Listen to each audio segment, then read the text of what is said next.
Hello hello everyone, शुरू करते हैं। ठीक है, तो 10वीं नहीं 11वीं क्लास है हम लोग की, और अगेन से बहुत ढेर सारे क्लासेस मैं ले चुका हूँ। ठीक है, लेकिन फिर भी ये बहुत इंपॉर्टेंट सेक्शन है आपके यूपीएसआई और दिल्ली कांस्टेबल की जो भर्ती निकली हुई है, आपको पता ही है भर्ती हो रही है, अच्छी खासी भर्तियाँ हो रही है। उसमें बहुत बड़ा इंपॉर्टेंट सेक्शन है जो पॉलिटी का पूछा जाता है। पॉलिटी के ऊपर ही ये अगली क्वेश्चन क्लास रहने वाली है, और ढेर सारे क्वेश्चन हम लोग एड्रेस करेंगे आने वाली क्लास में। आइए शुरू करते हैं ऊपर वाले का नाम लेके। ठीक है, चलिए पहला क्वेश्चन देखते हैं।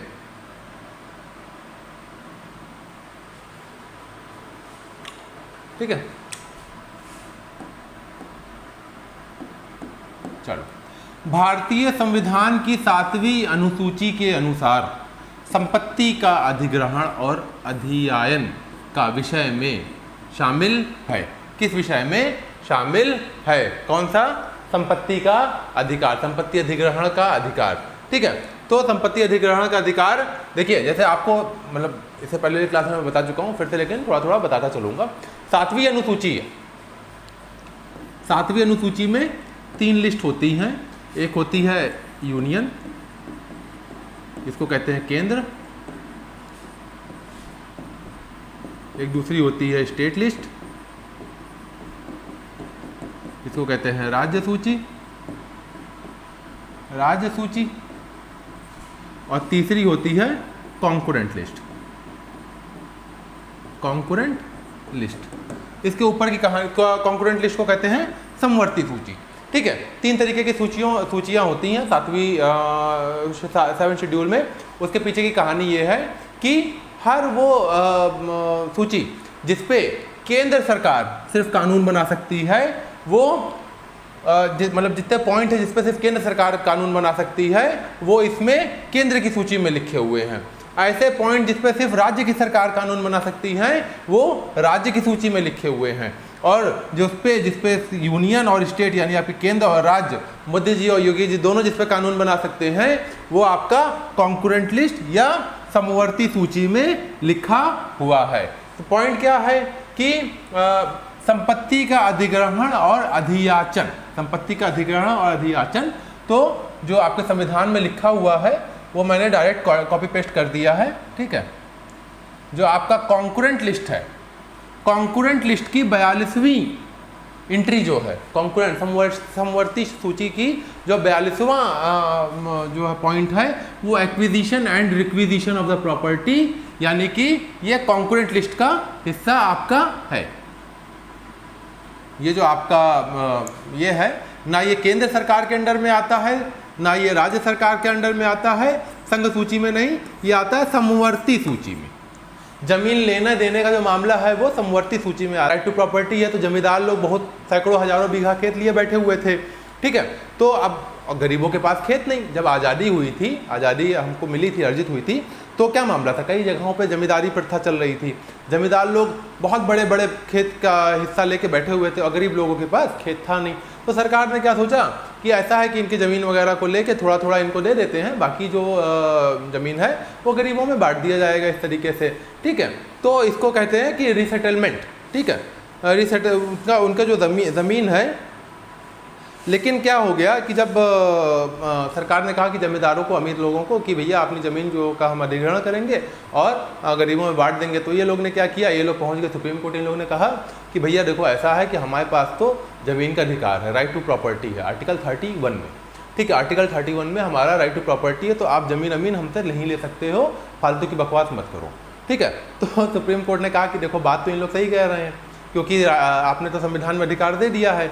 तो सरकार ने क्या किया, पहला संविधान संशोधन लेके आई, जिसके तहत 9th शेड्यूल जुड़ा। 9th शेड्यूल इसी मुद्दे से जुड़ा हुआ था। जब संविधान आपका बाबा अम्बेडकर ने बनाया था, तो उसमें सिर्फ 8 शेड्यूल था। 9वां शेड्यूल इसीलिए जोड़ा गया था कि जो बड़े लैंड के टुकड़े हैं वो लेके छोटे लोगों को दिया जा सके, एक समाज में एक समरूपता आ सके। ठीक है, ये कहानी है लैंड की, लेकिन बहुत ही कंट्रोवर्शियल है। तो अभी मैं थोड़ी देर बाद में आऊँगा 31(1)A पे भी आऊँगा, 31(B) पे भी आऊँगा, 31(C) पे भी आऊँगा, और 301 कहाँ से आया उसके ऊपर भी मैं आऊँगा बाद में। ठीक है, फिलहाल आप ये समझ लो कि जो सवाल में पूछा गया 7वीं अनुसूची के अनुसार संपत्ति का अधिग्रहण और अधिनियम का विषय किसमें सम्मिलित है, तो ये तीसरी सूची जो है समवर्ती सूची में 42वीं एंट्री जो है acquisition and requisition of property में ये इंक्लूडेड है। देखिए दूसरी बात क्या होता है, कभी भी जैसे लैंड का मामला फंसता है ना, तो केंद्र सरकार यही कहती है कि राज्य सरकार आप ऐसा है अधिग्रहण करके हमको दो। केंद्र सरकार इन सब मामलों में ज़्यादा फंसती नहीं है और राज्य सरकार के अंडर में ही ज़्यादातर लैंड एक्विजिशन के मामले आते हैं। जो आपके तहसीलदार साहब हैं और जो आपके एसडीएम हैं, यही लोग जो है मुख्य लोग रहते हैं जमीन के एक्विजिशन वगैरह के मामले में। ठीक है, भारतीय संविधान की किस अनुसूची में संघ सूची, राज्य सूची और समवर्ती सूची शामिल है? ठीक है, देखो अभी थोड़ी देर पहले मैंने क्या कहा, पहले सवाल में ही जवाब है। इससे पहले वाले सवाल को अगर आपने देखा होगा तो उसमें जवाब मिल जाएगा। उसमें क्या लिखा हुआ था कि पहली जो सूची थी क्या था वो, पहला अनुसूची जो था 7वीं, पहला इससे पहला जो सवाल था उसमें क्या लिखा था 7वीं अनुसूची। 7वीं अनुसूची में ही तीनों लिस्ट हैं, स्टेट, कॉन्करेंट और यूनियन। ठीक है, चौथी अनुसूची में राज्यसभा में जितनी सीट एलोकेटेड है वो दिया हुआ है। 12वीं सूची में आपका म्यूनसिपैलिटी और कॉरपोरेशन के जो पावर हैं वो दिया हुआ है। और 10वीं सूची में जो आपका वो है दल बदल का कानून है उसके बारे में 10वीं सूची में दिया गया है। अगले पे हम लोग चलते हैं। मुद्दा क्या है, अगले सवाल का मुद्दा देख लीजिए, बहुत एग्जामिनर्स का फेवरेट टॉपिक है, अक्सर एग्जाम में आता रहता है। ठीक है, भारतीय संविधान में निम्नलिखित अनुच्छेदों में से कौन सा अनुच्छेद मौलिक कर्तव्य से संबंधित है? मौलिक कर्तव्य से संबंधित यानी कि फंडामेंटल ड्यूटीज की कौन सा अनुच्छेद बात करता है? तो फंडामेंटल ड्यूटीज की बात हमारा सबको पता है 51A करता है। और थोड़ा सा बैकग्राउंड में चले जाते हैं। देखो जब अब कानून आया तो अधिकार की बात थी, कर्तव्य की बात नहीं थी। बाबा अम्बेडकर ने कहा कि भैया देखो कर्तव्य वर्तव्य कुछ नहीं है, अधिकार ले लो, सब लोग मजा करो।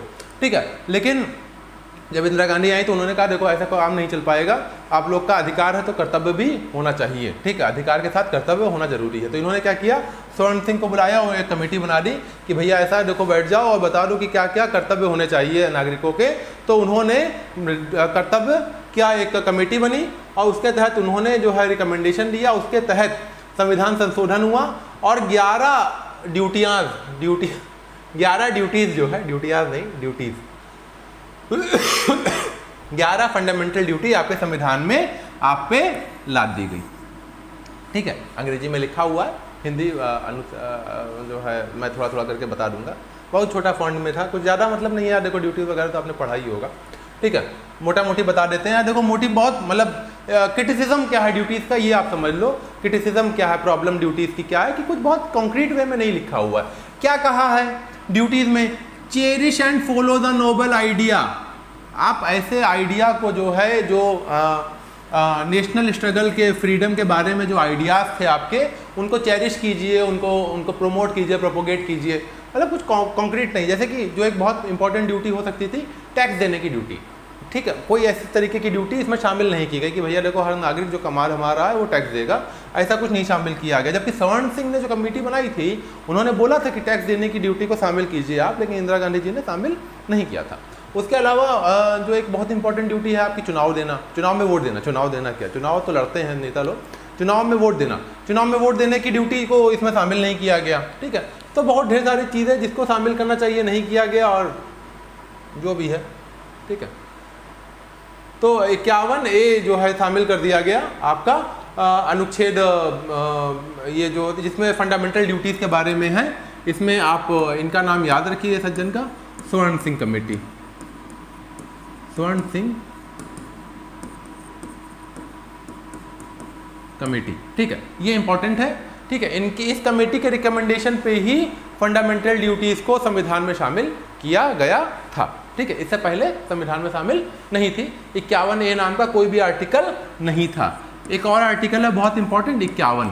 आर्टिकल 51 किसके बारे में है, अंतर्राष्ट्रीय शांति और सुरक्षा के बारे में, इंटरनेशनल पीस के बारे में है। इंटरनेशनल पीस बहुत इंपॉर्टेंट आर्टिकल है, अक्सर पूछा जाता है, एग्जामिनर्स का फेवरेट है आर्टिकल 51। और 51A तो फंडामेंटल ड्यूटीज है, तो दोनों ही आपको याद रखने का अनिवार्य है। आप लोग याद रखो, आपको एग्जाम में फ़ायदा होगा। देखो अभी मैं कह रहा था और कहानी देखो सामने आ भी गई। क्या था मामला? भारत के संविधान का कौन सा अनुच्छेद संपदा के अधिग्रहण के बारे में बताता है? ठीक है, भारत कौन सा अनुच्छेद जो है संपदा के अधिग्रहण के बारे में बताता है? संपदा के अधिग्रहण के बारे में कौन सा अनुच्छेद बताता है? तो हम लोग देखते हैं आर्टिकल 31A। वैसे तो 31 प्रॉपर ही जो है अधिग्रहण के बारे में था और राइट टू प्रॉपर्टीज के बारे में था, ठीक है। लेकिन क्या क्या हुआ, जो आपका कॉन्स्टिट्यूशन का जो आर्टिकल 31A है, 31A, ठीक है, ये कहता है, ये जो है basically acquisition of by the state of the state right there in the extinguishment of the modification of the any such right. ये जो 31A है, ये मूलतः जो है प्रॉपर्टीज के एक्विजिशन के बारे में बात करता है, ठीक है, 31A। लेकिन 31B और C भी लाजिम है कि मैं थोड़ा सा आपको बता दूं 31B क्या है और 31C क्या है। संपदा का अधिग्रहण तो हुआ 31A में, लेकिन 31B क्या है? 31B उन संविधान संशोधन के बारे में बात करता है, उन संविधान कानून के बारे में बात करता है, लॉज लीगल के बारे में बात करता है जो शेड्यूल 9 में रखे गए हैं। शेड्यूल 9 ये फर्स्ट कॉन्स्टिट्यूशनल अमेंडमेंट के तहत जोड़ा गया था 31B। इसमें क्या कहते हैं कि कोई भी जमीन अगर सरकार ले लेगी तो भैया उसके ऊपर सुप्रीम कोर्ट कुछ नहीं कह सकता, क्योंकि उस कानून को उठा के हमने रख दिया शेड्यूल 9 में, और शेड्यूल 9 को कहा कि सुप्रीम कोर्ट वालों तुम लोग इसके तरफ देखना नहीं, इसमें जो भी हम करेंगे वो रख देंगे और तुम लोग से कोई मतलब नहीं है, ठीक है। 31C क्या है? 31C ये है कि कोई भी जो लैंड एक्विजिशन के लॉ बनेंगे वो, या DPSP को प्रमोट करने के लिए, DPSP को प्रमोट करने के लिए कोई भी लॉ अगर बनेगा तो आर्टिकल 14 और 19 के तहत उसको क्वेश्चन नहीं किया जा सकता है। यानी कि DPSP 31C ने क्या किया, आपका DPSP को बड़ा कर दिया 14 और 19 से, ठीक है। 31C ने क्या कहा कि अगर कोई कानून नियम हम बनाते हैं जो DPSP के इम्प्लीमेंटेशन के लिए है, directive principle of state policy के इम्प्लीमेंटेशन के लिए है, तो कोई भी इंसान सुप्रीम कोर्ट में जाके ये नहीं कहेगा भैया देखो आर्टिकल 14 में तो कुछ और लिखा है, आर्टिकल 19 में तो कुछ और लिखा है और ये लोग DPSP के तहत कुछ कानून बना दिए हैं तो इसको नल एंड वॉइड करो। तो क्या हुआ, 31C ने लीगली DPSP को फंडामेंटल राइट के दो प्रोविजंस, दो आर्टिकल, जो आर्टिकल 14 आर्टिकल 19 है उसके ऊपर उठा के रख दिया। ये 31C का कहना है। 51 है तो राइट टू एजुकेशन है, और 21 जो है वो है राइट टू लाइफ है। कॉम्प्लिकेटेड सा है यार, देख लो फिर से थोड़ा सा मैं रिपीट कर देता हूँ। 31A जो है कुछ जो है फिक्स टाइप की लैंड्स के एक्विजिशन के बारे में है। 31B जो है शेड्यूल 9 के बारे में, कोई भी ऐसा कानून जो लैंड अधिग्रहण से है और शेड्यूल 9 में रखा गया तो उसको सुप्रीम कोर्ट टच नहीं करेगी। और 31C जो है वो ये कहता है कि DPSP को अगर हम इम्प्लीमेंट करने के लिए सरकार कोई कानून बना रही है तो उसका विरोध आर्टिकल 14 और 19 के बेस पे सुप्रीम कोर्ट में नहीं हो सकता है। कॉम्प्लिकेटेड है, लेकिन आप बार बार देखोगे, 2-3 बार देखोगे तो आपको याद हो जाएगा। चलो, भारतीय संविधान के निम्नलिखित में से किस अनुच्छेद में चुनाव आयोग के संबंध में प्रावधान है? चुनाव आयोग के बारे में कौन सा आर्टिकल कहता है? ठीक है, तो आइए देख लेते हैं। चुनाव आयोग का देखो यही है आर्टिकल 324। आर्टिकल 324 में कहता है कि भैया देखो चुनाव तो बहुत जरूरी है, तो चुनाव आयोग तो होना भी बहुत ज़रूरी है। चुनाव आयोग का गठन किस तरीके से होगा, उसके पावर क्या होंगे, वो हमने 324 में बता दिया है। प्रॉब्लम क्या है? प्रॉब्लम ये है कि बहुत ज़्यादा डिटेल डिस्कशन नहीं किया है। इलेक्शन कमीशन के बारे में, उसके टेन्योर के बारे में नहीं बताया इलेक्शन कमिश्नर के, उसका ये नहीं बताया कि उसको फिर से आप अपॉइंट कर सकते हैं कि नहीं, एक इलेक्शन कमिश्नर को कितने बार आप अपॉइंट कर सकते हैं। ठीक है, इलेक्शन कमीशन जो है मल्टी मेंबर बॉडी होगी कि सिंगल मेंबर बॉडी होगी, इसके ऊपर भी एनॉमली छोड़ दी गई। बहुत ज़्यादा डिटेल कॉन्स्टिट्यूशन में नहीं दिया गया, लेकिन ये बहुत एक आप समझ लो आज के टाइम पे जब टीवी डिबेट वगैरह आप देखते होगे तो तमाम आप देखते होगे कि भैया लोग कहते हैं कि चुनाव नहीं सही से हो रहा, ऐसा नहीं हो रहा, वैसा नहीं हो रहा, तो कहीं ना कहीं इन्फॉर्मिटी यहीं से है, ठीक है, कि कौन अपॉइंट करेगा इलेक्शन कमीशन को, इलेक्शन कमिश्नर कितने लोगों की सदस्य होंगे, कितने लोग की बॉडी होगी, ठीक है। तो लेकिन चुनाव आयोग के बारे में यही है।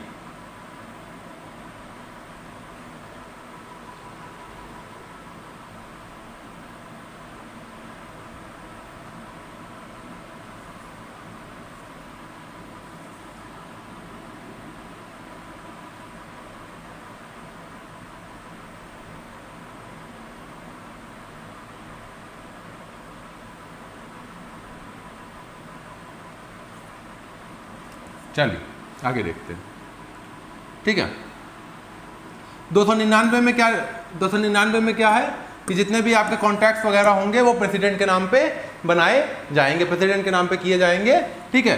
256 में क्या है कि जो स्टेट है वो सेंटर के हिसाब से चलेगा, उतना एग्जीक्यूटिव पावर और लेजिस्लेटिव पावर को जैसा सेंटर चाह रहा है उसी के हिसाब से काम करेगा। ऐसा नहीं कि सेंटर किसी और दिशा में जाना चाह रहा है, स्टेट किसी और दिशा में जाना चाह रहा है तो वो अलाउ नहीं करता है, उसी के अनुसार आपको चलना पड़ेगा। जिस दिशा में सेंटर जा रहा है, आपके मोदी जी जिस दिशा में जा रहे हैं उसी दिशा में योगी जी को भी जाना पड़ेगा, संविधान कहता है, हम नहीं कहते।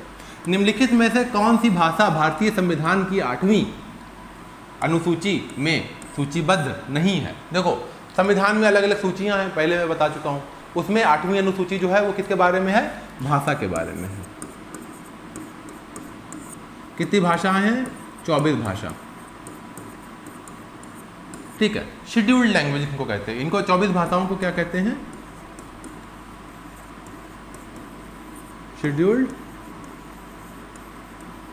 लैंग्वेज। शेड्यूल्ड लैंग्वेज अगर मान लीजिए कोई भाषा है, कोंकणी है जैसे मान लिया, उड़िया है, ये शेड्यूल्ड लैंग्वेज बन गई, तो इसको क्या होगा, केंद्र सरकार अपने बजट में कुछ पैसा देगी कि भैया देखो उड़िया एक अच्छी भाषा है, भारतीय भाषा है, इसका संरक्षण करना चाहिए, तो कॉलेज में इसको पढ़ाना चालू करो, इसके लिए एक सीट कायम करो, ठीक है, एक HOD वगैरह बनाओ, एक डिपार्टमेंट बनाओ उड़िया का।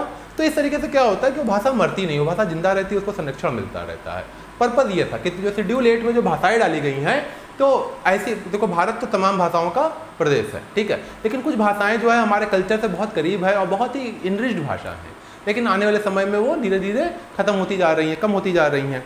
तो सरकार ने क्या कहा कि भैया देखो ऐसा हम करते हैं, एक शेड्यूल बना देते हैं और उसमें जो है भाषा जो है इंपॉर्टेंट भाषा जो है वो डाल देंगे और उनका संरक्षण वगैरह होता रहेगा, ठीक है। तो उसमें क्या सवाल क्या कह रहा है कि कौन कौन सी भाषा है, मतलब 3 भाषा है और एक भाषा नहीं है। तो जो आपकी बंगला है, बंगाली भाषा वो है।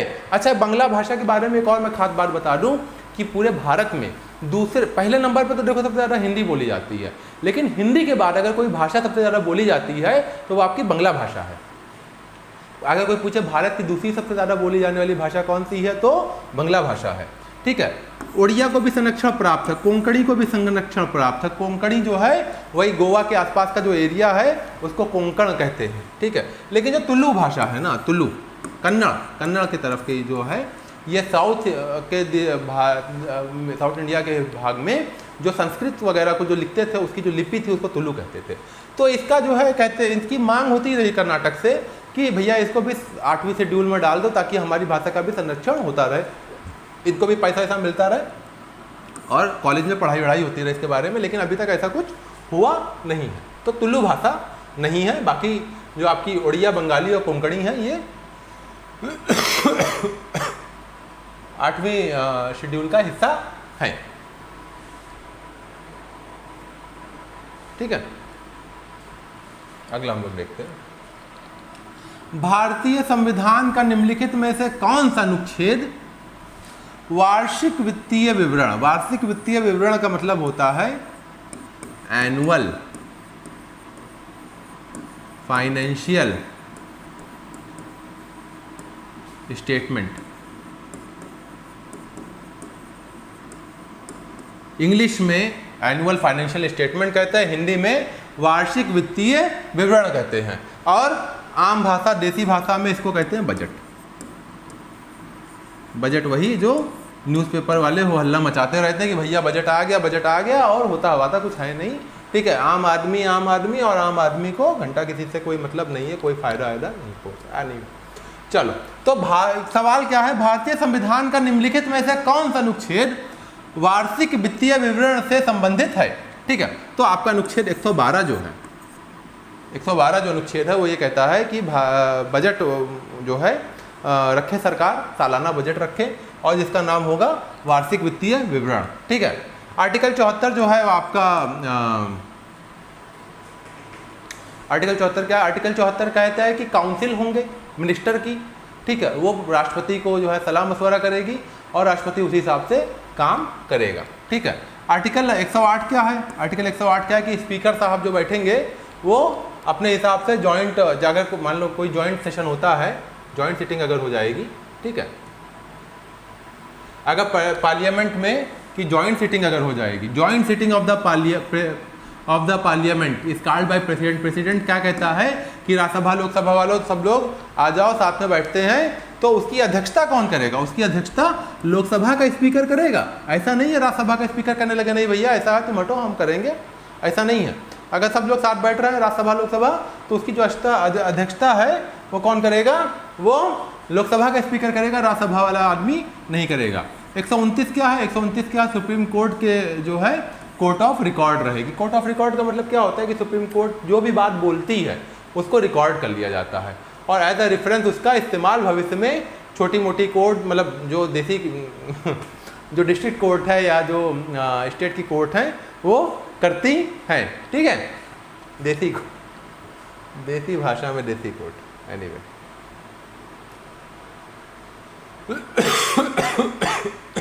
बहुत बेसिक सा सवाल है। भारतीय संविधान के किस भाग में मौलिक कर्तव्य यानी फंडामेंटल ड्यूटीज, मैंने पहले ही बता दिया, अधिकार बाबा ने दिए थे, बाबा भीमराव अम्बेडकर, और कर्तव्य जो है इंदिरा गांधी जी देके गई हैं। ठीक है, सबकी अपनी अपनी विरासत है। इंदिरा गांधी जी की विरासत जो है वो कर्तव्य है, अधिकार बाबा के थे, बाबा भीमराव अम्बेडकर। तो भाग 4A में 4 कौन सा है? भाग 4 क्या है? भाग 4 जो है DPSP, डायरेक्टिव प्रिंसिपल, नीति निर्देश। भाग 3 क्या है? Fundamental duties. भाग 2 क्या है? सिटीजनशिप। ठीक है, इस तरीके से अलग अलग भाग बने हुए हैं। ठीक है, संविधान में। भाग 14 क्या है? भाग 14 भी अक्सर पूछ लेता है। भाग 14 जो है UPSC, union public service commission के बारे में है।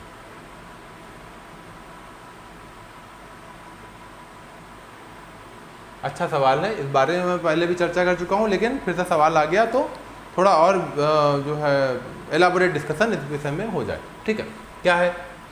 भारतीय संविधान के किस अनुच्छेद में कहा गया है? क्या कहा गया? एक सिविल सेवक को जिस प्राधिकरण द्वारा नियुक्त किया गया था उससे अधीनस्थ किसी प्राधिकरण द्वारा बर्खास्त या हटाया नहीं जा सकता है। ठीक है, क्या मामला है? मामला क्या है? मामला ये है कि जैसे कि मान लो कि IAS है, आपके ज़िले का कलेक्टर है, उसका अपॉइंट कर रहा है प्रेसिडेंट। ठीक है, प्रेसिडेंट से नीचे तो कोई प्रेसिडेंट से ऊपर तो कोई है नहीं।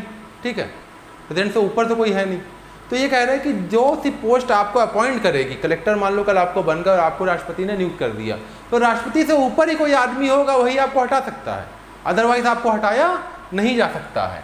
ठीक है, इसे एक तरीके से क्या कहते हैं? सिक्योरिटी हो गया, आपके अपॉइंटमेंट की सिक्योरिटी हो गई। आपका अपॉइंटमेंट जो है ओवरऑल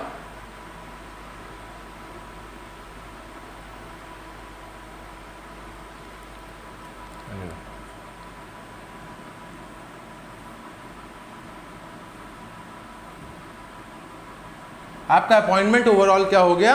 वो सिक्योर हो गया। ठीक है, तो ये कौन सा आर्टिकल है?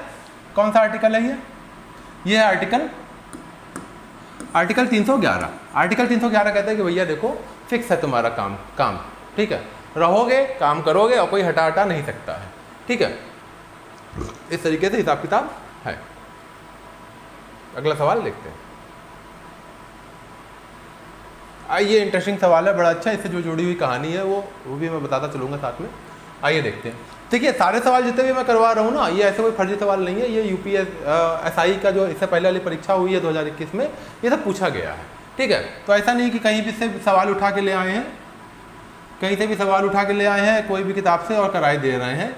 सब अच्छे ही सवाल हैं जो एग्ज़ाम में पूछे गए हैं। भारतीय संविधान के अनुच्छेद 352 में किस संवैधानिक संशोधन अधिनियम के मूल वाक्यांश आंतरिक अशांति को सशस्त्र विद्रोह के साथ बदल दिया गया था? ठीक है, क्या मुद्दा था, क्या कॉन्टेक्स्ट क्या था, इस सवाल का कॉन्टेक्स्ट क्या है, पहले उसको समझिए आप। ठीक है, देखिए इमरजेंसी होती है तीन तरीके की इमरजेंसी देश में लग सकती है। पहली है नेशनल, दूसरी है स्टेट इमरजेंसी, तीसरी है फाइनेंशियल। अब देखो हर इमरजेंसी को लगाने का ग्राउंड तय है, ऐसा नहीं है कि कोई भी सो के उठा बड़ा अधिकारी और कहा कि चलो यार आज सूरज नहीं निकला है, बदली है, बारिश हो रही है, इमरजेंसी लगा देते हैं, ऐसा नहीं। ठीक है, तो जैसे क्या है, राज्य में इमरजेंसी लगनी है तो गवर्नर की रिपोर्ट चाहिए। गवर्नर कह देगा कि यहाँ पे constitutional machinery is breaking down, संविधान का जो ढांचा है वो टूट रहा है, संविधान जो है हिसाब से नहीं चल पा रहा है, तो भैया राष्ट्रपति जी आप देख लो, यहाँ पे अपना कानून लगा लो। ठीक है, नेशनल इमरजेंसी के जो पूरे देश में इमरजेंसी लग रही है उसके भी अलग अलग ग्राउंड हैं। ठीक है, तो उसमें एक ग्राउंड था, क्या था, इंटरनल डिस्टर्बेंस।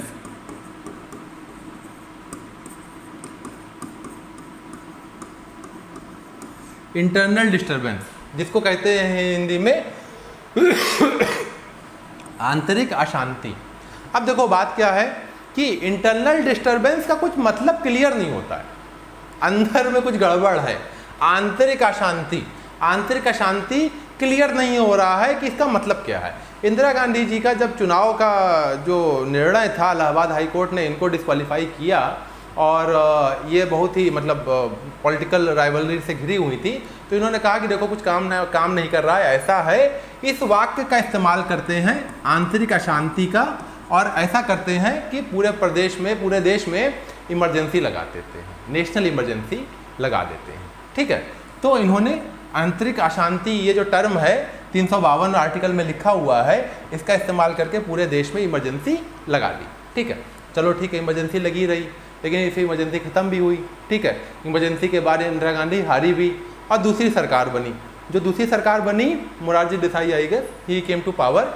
ठीक है, वो जब आए तो उनको भी जेल चले गए थे इसी बेस के ऊपर, आंतरिक अशांति के कारण जो इमरजेंसी लगी थी, इस कारण वो जेल जा चुके थे। ठीक है, तो उन्होंने कहा देखो भैया ये लाइन तो बहुत खतरनाक है, भविष्य में कोई भी प्रधानमंत्री इसका दुरुपयोग कर सकता है, क्योंकि आंतरिक अशांति को क्लियरली डिस्क्राइब नहीं किया जा सकता, ऑब्जेक्टिवली नहीं बताया जा सकता है कि आंतरिक अशांति है कौन सी। पॉलिटिकल क्रिटिसिज्म को, राजनीतिक क्रिटिसिज्म को आंतरिक अशांति का नाम भी दिया जा सकता है, जो कि दिया गया था। ठीक है, अब जैसे कि मान लो कि CAA का प्रोटेस्ट चल रहा था या फार्मर्स का जो है मूवमेंट चल रहा था, तो अगर इसको भी तो कह सकते हैं कि आंतरिक अशांति है, इमरजेंसी लगा दो। इमरजेंसी लगाने का मतलब क्या, डेमोक्रेसी की हत्या हो गई। ठीक है, तो आंतरिक अशांति को प्रॉपर्ली डिस्क्राइब नहीं किया गया संविधान में, तो इसलिए इन्होंने क्या कहा कि भैया जब ये मोरारजी देसाई पावर में आए तो इन्होंने कहा कि ऐसा है, ये सब बहुत गड़बड़ है, इसको चेंज करो, ये सही नहीं है, आप करो सशस्त्र विद्रोह। अगर देश के अंदर कुछ ऐसे गुट पावर में आ जाते हैं जो हथियार के साथ अगर विद्रोह कर देते हैं, वही ग्राउंड हो सकता है इमरजेंसी लगाने का, और इसको कैंसिल करो, आंतरिक अशांति को कैंसिल करो।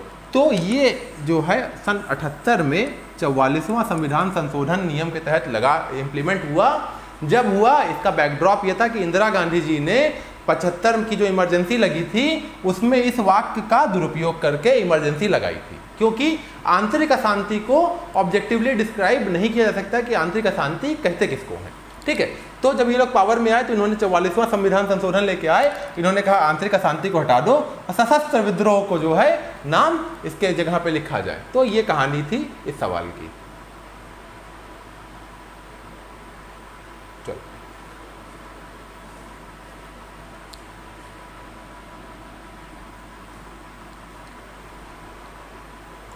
अगला सवाल देखते हैं, भारतीय संविधान का कौन सा अनुच्छेद उच्चतम न्यायालय को भारत के क्षेत्र में किसी भी अदालत न्यायाधिकरण से अपील करने के लिए विशेष अनुमति प्रदान करने के लिए अधिकृत करता है? क्या कहानी है, क्या कॉन्टेक्स्ट है सवाल का? सवाल का कॉन्टेक्स्ट जानना बहुत ज़रूरी है। Just coming.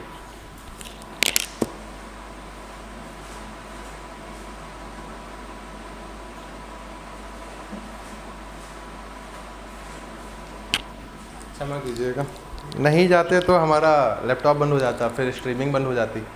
ठीक है, तो सवाल क्या कह रहा है? सवाल क्या कह रहा है, आइए देखते हैं सवाल क्या कह रहा है। सवाल ये कह रहा है कि भैया ये बताओ कि उच्चतम न्यायालय जो सुप्रीम कोर्ट, देखो न्यायालय की हायरार्की है, न्यायालय जो है ऐसे नहीं चलता है। देखो सेंटर पे है सुप्रीम कोर्ट, स्टेट में है हाई कोर्ट, डिस्ट्रिक्ट में है डिस्ट्रिक्ट कोर्ट।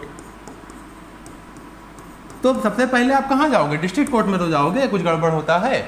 उसके बाद आप कहाँ जाओगे? उसके बाद हाई कोर्ट में जाओगे, उसके बाद कहाँ जाओगे? सुप्रीम कोर्ट में जाओगे। लेकिन संविधान के कुछ ऐसे प्रावधान हैं जो ये कहते हैं कि अगर सुप्रीम कोर्ट की मर्जी हुई तो आपको अलाउ कर सकती है कि भैया ऐसा है, आप दर दर की ठोकर ना खाओ, आप सीधे हमारे दरवाजे पे आओ, हम आपको इंसाफ देंगे। ठीक है, कई बार ऐसा हुआ है। तो सवाल ये कह रहा है कि कौन से प्रोविजन में ये चीज़ बताई गई है। वो आपके सामने वो प्रोविज़न है आर्टिकल 136, और उस प्रोविज़न को, उस अपील को क्या कहते हैं? SLP। आप किसी कोर्ट के कोई जज से या लॉयर से बात कीजिएगा तो उसको आप SLP कहिएगा, वो झट से समझ जाएगा। SLP का मतलब क्या होता है? Special leave petition. Special leave मिल गई है उस पिटीशन को कि वो सीधे सुप्रीम कोर्ट में अपनी जाके अपनी दरखास्त दे सके। ठीक है, और कुछ आर्टिकल का जिक्र है इसके बारे में। आर्टिकल 125 क्या होता है? सवाल में दिया हुआ है। आर्टिकल 125 होता है आपके जजों की सैलरीज के बारे में होता है, जजेस की। ठीक है,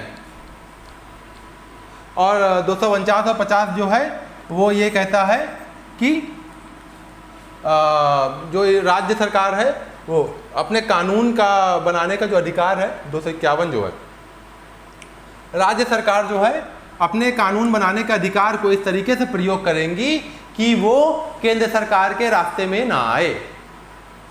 ऐसा कानून ना बना दो, योगी जी बना दें कि मोदी जी के रास्ते में आने लगे। ठीक है, हम नहीं कह रहे हैं ऐसा, संविधान कहता है ऐसा। ठीक है, हमारी क्या हैसियत की हम बोले।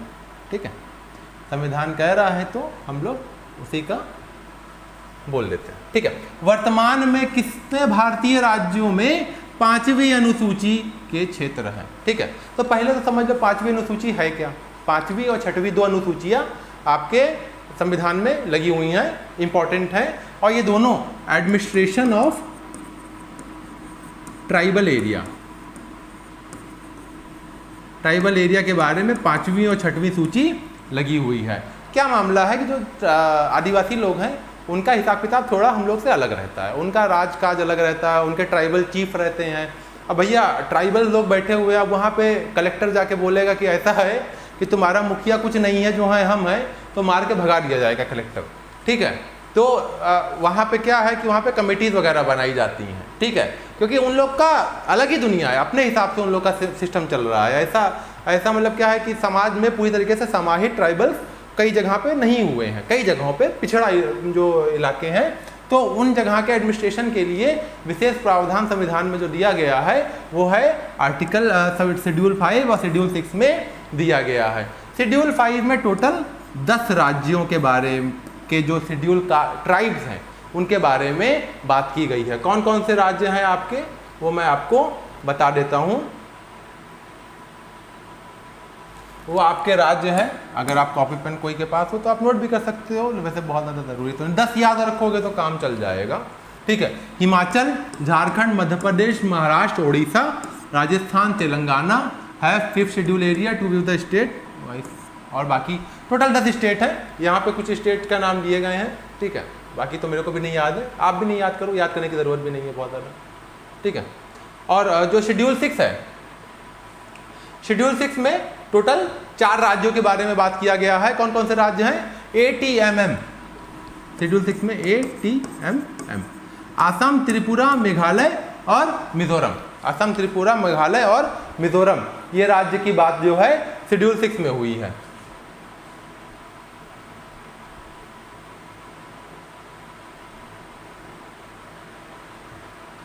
चलो, नवी अनुसूची को डैश डैश द्वारा भारतीय संविधान में पेश किया गया था। कौन से संविधान संशोधन के तहत नवी अनुसूची को संविधान में इंक्लूड कर दिया गया था? नवी अनुसूची की बात हम लोग कई बार कर चुके हैं। नवी अनुसूची के बारे में सरकार ने कहा भैया देखो सुप्रीम कोर्ट तुम हमारे काम काज के ऊपर नजर ना रखो। शेड्यूल 9 क्या है? शेड्यूल 9 एक पर्दा है। पर्दा उन कानून पे जो संविधान में जो पार्लियामेंट ने बना के डाल दिया, उसके ऊपर शेड्यूल 9 का पर्दा चढ़ा दिया। क्यों पर्दा चढ़ाया? कि सुप्रीम कोर्ट उसके ऊपर नजर ना डाल सके, सुप्रीम कोर्ट उसके ऊपर नजर ना डाल सके। तो शेड्यूल 9 का काम करता है, पर्दे का काम करता है। सुप्रीम कोर्ट रिव्यू नहीं कर सकती है, लेकिन सन 1973 में केशवानंद भारती केस में सुप्रीम कोर्ट ने कहा भैया देखो पर्दा काम नहीं करेगा, हम पर्दा उठा के भी देख लेंगे।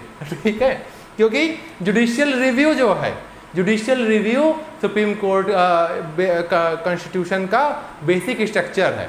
अब बेसिक स्ट्रक्चर जो डॉक्ट्रिन है वो आई थी केशवानंद भारती केस से, और जुडिशियल रिव्यू डॉक्ट्रिन है, बेसिक स्ट्रक्चर का हिस्सा है। तो आप जुडिशियल रिव्यू को नहीं ले सकते हैं संविधान में। पार्लियामेंट जुडिशियल रिव्यू को सुप्रीम कोर्ट से नहीं छीन सकता। तो शेड्यूल 9 का अब कोई टेक्निकली कोई मतलब नहीं रह गया है।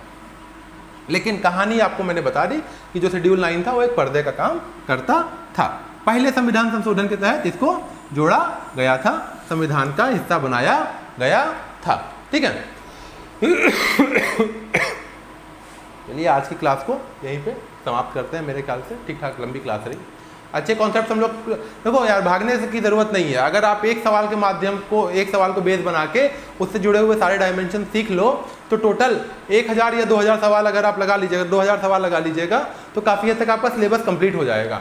हम लोग की जो सीरीज चल रही है, देखिए 150 क्वेश्चन हम लोग पहुँचने वाले हैं। 142 क्वेश्चन मैं करवा चुका हूँ, ये 142nd क्वेश्चन था। और कोई भी क्वेश्चन करते हैं तो उसका पूरा चिड़फाड़ कर देते हैं, ऑपरेशन करके हम लोग क्वेश्चन करते हैं। तो अगर आप ये सीरीज देख रहे हैं तो आपका एक तरीके से रिवीजन होता जाएगा। ठीक है, मिलते हैं अगले क्लास में। सब्सक्राइब करिए प्लीज़ चैनल को, सब्सक्राइबर बढ़ ही नहीं रहे हैं यार, क्या किया जाए। ठीक है, तो कोशिश कर रहे हैं कि हम लोग अच्छा कंटेंट बनाएं, और बनाते रहेंगे, बढ़े चाहे ना बढ़े क्या फ़र्क पड़ता है। लेकिन बढ़ता है तो अच्छा लगता है, मन को तसल्ली मिलती है कि हाँ हमारा कंटेंट जो है ज़्यादातर लोगों को पहुँच रहा है।